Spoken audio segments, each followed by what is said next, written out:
ឆាគ្រឿងក្នុងសាច់មាន់ចាថ្ងៃនេះខ្ញុំមកបង្ហាញអំពីការឆាគ្រឿងក្នុងសាច់មាន់ចាយើងមានគ្រឿងក្នុងសាច់មាន់ដូចជាកោសពុះវៀនថ្លើមបេះដូងចាជាមុនដំបូងហ្នឹងគឺយកខ្ទឹមយកមកបំពងឲ្យវាឈ្ងុយចា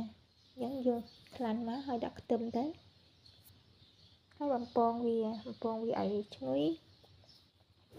ឲ្យពងឲ្យវាពងក្រហមតិចណាខ្ទឹមហ្នឹង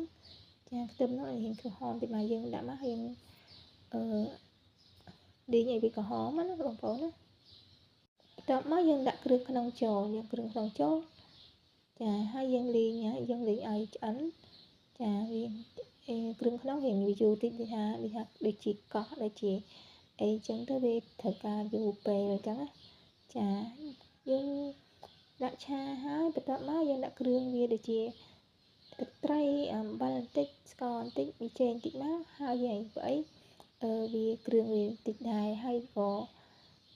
សាច់ហ្នឹងក៏វាតិចដែរអត់នេះទេអត់ប្រហែលស្មើទេយើងដាក់តិចមួយយើងអាចញ៉ាំបានហើយអញ្ចឹងយើងស្មានតាមហ្នឹងណាបងប្អូនណាចាយើងឆាហើយត្រឡប់ឡើងហើយវាពុះហើយយើងជិះលើយើងគ្របវាដើម្បីឲ្យវាឆ្អិនចាពួកអីគ្រឿងក្នុងយើងអាចជប់យូរបន្តិចដើម្បីវាឆ្អិនចាឥឡូវហ្នឹងវាចេញទឹកមកហើយយើងឆាត្រឡប់ឡើងវាដូចជាឆ្អិនហើយចាអញ្ចឹងយើងអាចយកមកភ្លក់មើលតែឆ្អិនហើយចឹងណាចាហ្នឹងឥឡូវនេះឆ្អិនហើយបងប្អូនឥឡូវឆ្អិនហើយយើងអាចញ៉ាំបានហើយចាអរគុណច្រើនបងប្អូនទាំងអស់គ្នាដែលបានទស្សនាវីដេអូនេះអញ្ចឹងបានចង់បងប្អូនអាចចាំទស្សនានៅក្រោយទៀតណាអរគុណច្រើនបាយបាយ